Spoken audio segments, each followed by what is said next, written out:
ವಿಟ್ಲ ಕಸಬಾ ಗ್ರಾಮದಲ್ಲಿ ವಾಸ ಮಾಡುತ್ತಿದ್ದ ಬಡ ವಾದಿರಾಜ್ ಅವರ ಮನೆಯನ್ನ ವಿಟ್ಲ ಪಟ್ಟಣ ಪಂಚಾಯಿತಿ ಅಧಿಕಾರಿಗಳು ಏಕಾಏಕಿ ದಾಳಿ ಮಾಡಿ ಮನೆಯನ್ನ ಧ್ವಂಸ ಮಾಡಿ ಬಡ ಕುಟುಂಬವನ್ನ ಬೀದಿ ಪಾಲು ಮಾಡಿದ್ದಾರೆ ಎಂದು ಆರೋಪಿಸಿ ಗ್ರಾಮಸ್ಥರು ವಿಟ್ಲ ಪಟ್ಟಣ ಪಂಚಾಯಿತಿ ಮುಂಭಾಗ ಪ್ರತಿಭಟನೆ ನಡೆಸಿದರು. ಪ್ರತಿಭಟನೆಯನ್ನು ಉದ್ದೇಶಿಸಿ ಮಾತನಾಡಿದ ವಿಟ್ಲ ಗ್ರಾಮ ಪಂಚಾಯತ್ ಮಾಜಿ ಅಧ್ಯಕ್ಷ ರಮಾನಾಥ ವಿಟ್ಲ, ಮನೆ ಧ್ವಂಸ ಮಾಡಿದ್ದರಿಂದ ಮಕ್ಕಳು ಮರದಡಿಯಲ್ಲಿ ಮಲಗಿ ದಿನ ದುಡುತ್ತಿದ್ದಾರೆ. ವಿಟ್ಲ ಪಟ್ಟಣ ಪಂಚಾಯತ್ಗೆ ಮಾನವೀಯತೆ ಇಲ್ಲದಂತಾಗಿದೆ.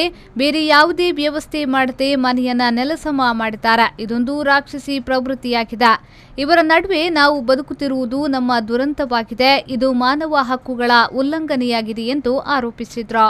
ಎಲ್ಲ ಆದೇಶ ಇತ್ತನಲ್ಲ ಇನ್ನು ಸರಿಯಾದ ವ್ಯವಸ್ಥೆ ಅವಶ್ಯಕತೆಯನ್ನು ಈಡೇರಿಸೋಣ. ಈ 4 ಜೋಕ್ಲಿಗೆ ಈ ಅಪ್ಪ ಅಮ್ಮಗೆ ವ್ಯವಸ್ಥೆ ಮಲ್ಪಂದು ನಂಚಿನ ಈ ಪಂಚಾಯತ್ ಈ 4 ಜೋಕ್ಲಿಗೆ ಈ ಜೋಕ್ಲ ಅಪ್ಪ ಅಮ್ಮಗೆ ವ್ಯವಸ್ಥೆ ಮಲ್ಪಂದೆ ಇಲ್ಲದಷ್ಟು ನಂಚಿನ ಆ ಮಿಕ್ಕಲು ರಕ್ಕಸಿರಿ ದುರಂತವದು ನಮ್ಮ ಈ ರಕ್ಕಸರ ನಡುಟು ನಮ್ಮ ಉಲ್ಲಂಘನೆ ಮಾಡ್ಬಿಡುವು ನಮ್ಮ ದುರಂತ ದಾಯ ಗೊತ್ತ ಮಾನವ ಹಕ್ಕು ಉಲ್ಲಂಘನೆ. 4 ಜನ ಜೋಕ್ಲು ಎಲ್ಲ ಜೋಕ್ಲನ್ನು ಸಾಧಿ ಮಾಡ್ದು ರಾತ್ರಿ ಮರತಾಡ ಚೆತ್ತರಿ ಯಾರು ಪಂಚಾಯತ್ ಜವಾಬ್ದಾರಿ ಅಂತ ಆ 4 ಜೋಕ್ಲನ್ನ ಅಪ್ಪ ಮಾಡ ನೇನು ತೂಪನ ಜವಾಬ್ದಾರಿ ಯಾರಿಗೆ ಪಂಚಾಯತ್ಗೆ ದಾಯತ ವಿಚಾರ ಪಕ್ಕ ಇಲಾಖೆ ಮಾತಾ ಬಡಲಕ ಪೊಲೀಸ್ ಇಲಾಖೆ ಒಂದು ದೂರಗೋರ್ನ ಕಂಪ್ಲೇಂಟ್ ಗೋರ್ನ ರಸೀದಿ. ಸಿಐಟಿಯು ಮುಖಂಡ ರಾಮಣ್ಣ ವಿಟ್ಲ ಮಾತನಾಡಿ, ವಿಟ್ಲ ಕಸಬಾ ಗ್ರಾಮದಲ್ಲಿ ವಾದಿರಾಜ್ ಅವರ ಮನೆಗೆ ಜನವರಿ 9ರಂದು ಸಂಜೆ ಮನೆಯವರಿಗೆ ಯಾವುದೇ ಮಾಹಿತಿ ನೀಡದೆ ಆಗಮಿಸಿದ ಪಟ್ಟಣ ಪಂಚಾಯತ್ ಮುಖ್ಯಾಧಿಕಾರಿ ಹಾಗೂ ಸಿಬ್ಬಂದಿಗಳು ಮನೆಯನ್ನ ನೆಲಸಮ ಮಾಡಿದ್ದಾರೆ. ಇದರಿಂದ 4 ಮಕ್ಕಳು ವಿದ್ಯಾಭ್ಯಾಸ ಮಾಡುತ್ತಿದ್ದು ಮನೆಯಿಲ್ಲದೆ ತೊಂದರೆಯಾಗಿದೆ. ಮನೆ ಮಾಲೀಕ ಕೂಲಿ ಕೆಲಸ ಮಾಡಿ ತನ್ನ ಕುಟುಂಬವನ್ನ ಸಾಕುತ್ತಿದ್ದು ಇದೀಗ ಇಡೀ ಕುಟುಂಬ ಬೀದಿ ಪಾಲಾಗಿದೆ. ತಕ್ಷಣವೇ ಅವರಿಗೆ 2 ಲಕ್ಷ ರೂಪಾಯಿ ಪರಿಹಾರ ನೀಡಬೇಕು ಎಂದು ಆಗ್ರಹಿಸಿದ್ರು.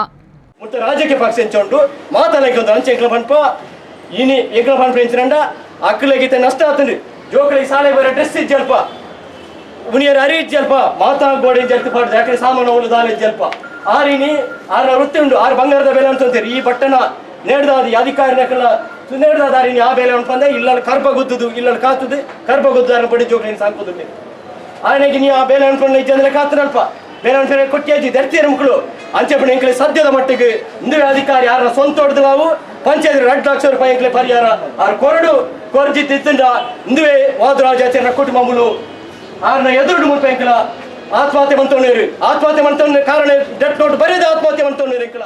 ಪಟ್ಟಣ ಪಂಚಾಯತ್ ಮುಖ್ಯಾಧಿಕಾರಿ ಮಾಲಿನಿ ಅವರಿಗೆ ಇದೇ ವೇಳೆ ಮನವಿಯನ್ನ ಸಲ್ಲಿಸಲಾಯಿತು. ಈ ಸಂದರ್ಭ ಮಾತನಾಡಿದ ಅವರು, ತಹಶೀಲ್ದಾರರ ಆದೇಶದಂತೆ ಮನೆಯನ್ನ ತೆರವುಗೊಳಿಸಲಾಗಿದೆ. ಈ ಬಗ್ಗೆ ಸಭೆ ಕರೆದು ಮಾತುಕತೆ ನಡೆಸಲಾಗುವುದೆಂದು ಭರವಸೆ ನೀಡಿದ್ರು.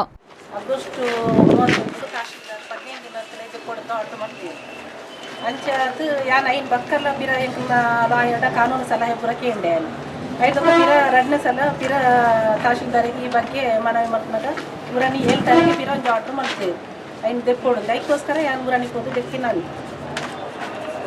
ತುರ್ತು ಮೀಟಿಂಗ್ ಕೌನ್ಸಿಲ್ ತೀರ್ಮಾನ 18 ಜನತ್ತ ಎಂಕಲ್ನ ಕೌನ್ಸಿಲ್ ಇದು ದಯವಿಟ್ಟು ತುರ್ತಾದ ಬತ್ತನ ವಿಚಾರ ಕೌನ್ಸಿಲ್ಗೆ ಸಂಬಂಧ ಕೌನ್ಸಿಲ್ ಐಟ್ ಇತ್ತು ಅಧಿಕಾರಿಗೆ ಪೂರಾಧಿಕಾರ ಅಧಿಕಾರಿ ಬಾಡಿಗೆ ದಿಯೋಡ ಅಧಿಕಾರಿ ಕೌನ್ಸಿಲ್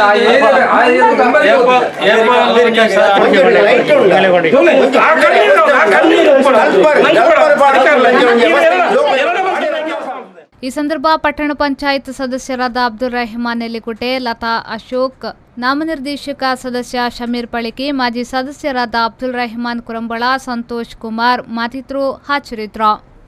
ಮಹಮ್ಮದ್ ಅಲಿ, ವಿ4 ನ್ಯೂಸ್ 24/7 ವಿಟ್ಲ.